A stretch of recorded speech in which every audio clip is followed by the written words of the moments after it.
The Imposter. The series that never had a chapter 2. But that's okay, because chapter 1 was amazing. But I'm not here to talk about chapter 2 or anything like that. I'm here to talk about chapter 1. And specifically, how Karl was done for. We know he was going to play a part in chapter 2, but there was no use. He was going to die anyways. But how do I know he was going to die in chapter 2? Well, let me tell you. Alright, so in chapter 1, we specifically see that Karl's co-worker dies. Like that's kind of like, the opening to the series and like how everything starts, so yeah. But from that moment on, Karl knew that he was endangered. Now, he doesn't really say that out loud, but we know in his passing conversations with all the other crew members when they eventually come aboard the Skell. He always pretends like he doesn't really know that much, but then he always says something which is very helpful and informative. Because when they're trying to figure out what on earth is happening, like what this disease is and who is carrying this disease, they notice that blood samples that have the disease are reacted with fire when normal ones do not. And it feels like he is hiding from all the other crewmates. He always seems to be hiding in the back and is never at the forefront of any of these conversations. And he's constantly saying how he's very worried and really wants to leave.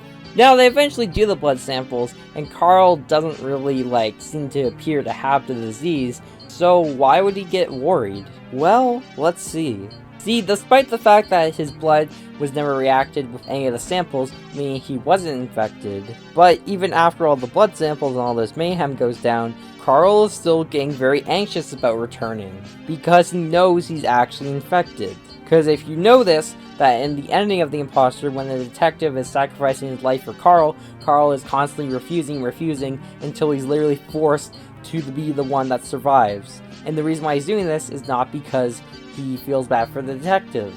Because if we see throughout the entire series, the detective is an absolute jerk and is an absolute idiot. Like, seriously, this guy has made some of the dumbest decisions I've ever seen a Stikbot character make. He has literally costed the lives of multiple Stikbots. And then in the final shot of the show, we see Karl with the eyes, which is a pretty iconic scene. But he realizes that it's too late, and he's spread the infection to everyone else. Now, how does this make any sense? Because previously I mentioned that Karl's blood did not react with the disease. And people that had the disease got reacted with the fire with the blood. So how could he have this disease if his blood did not react? Well, if you don't know, diseases come in multiple different stages. The reason why Karl's blood did not react because he was at a different stage of this infection. Now, this type of infection isn't really realistic in the sense, but going through my research, I realized that the disease that's very similar to this is rabies. It comes in multiple different stages, and in its final stage, it's basically uncontrollable and harmful until you eventually die from the disease fully killing you. Because it basically fully takes over your body, and you can't control it, and then it'll eventually kill you. And rabies virus has multiple different stages. Now, multiple different people can have different reactions to rabies. In this case, it seems to be pretty quick. It seems like everyone that got infected got to the prodromal phase pretty quickly, which is pretty dangerous phase of rabies, where it is most active in your body, and it's the stage right before it starts to put you in a coma and kill you.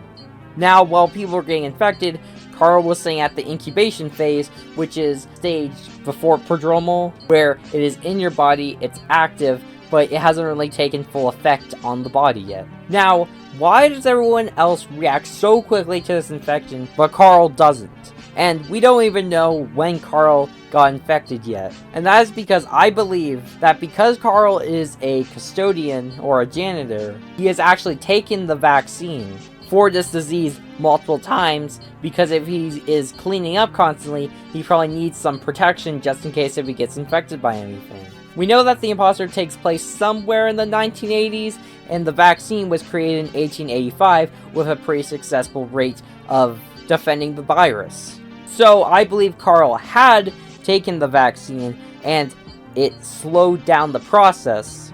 So he knows he was kind of safe, but the issue is that the vaccine can last from 1 to 2 years after an infection, but you can also get it before an infection. So I believe that the time for his vaccine expiring was actually pretty close, right before he was supposed to be sent home to the Skell. And that's why he was so eager to get home. Because he knows if he didn't get there in time, then it would be too late. And it would be impossible for him to defend from this virus. Because while he seemed pretty normal, he was pretty anxious because he knew he was probably very past his time for when he needed his vaccine. Because, as you know, the crew got there, and they were told he was going to be sent home in about 2 days, but that ended up taking a lot longer.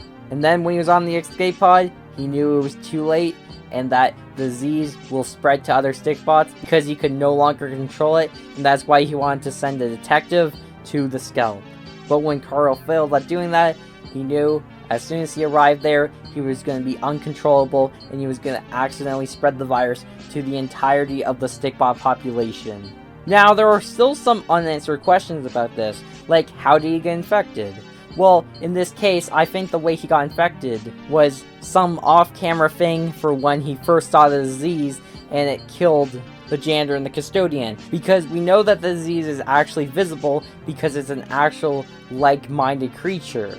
And I'm pretty sure that despite the fact that it was the other custodian that got insta-killed by the disease, I'm pretty sure Karl knew that he actually got bit somewhere. And as we know that this disease spreads pretty quickly, even with a vaccine. And in that moment, Karl knew that he had to get off that ship into the Scalp as soon as possible to get that vaccine to stop the spread of the virus. And that's why from the entire time, he was very anxious because he didn't want to worry any of the other crewmates that much. But after all the terrible stuff happening, he started getting more and more demanding about getting home because he knew that if he didn't get home in time, it would be too late. And he was right. It was too late.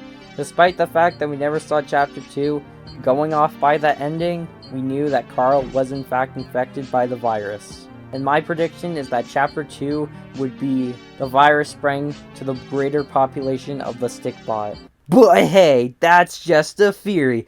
A Stikbot theory. Yeah, I hope you liked it. I had a lot of fun making and researching up about these diseases. Well, I'm Leopold, and bye.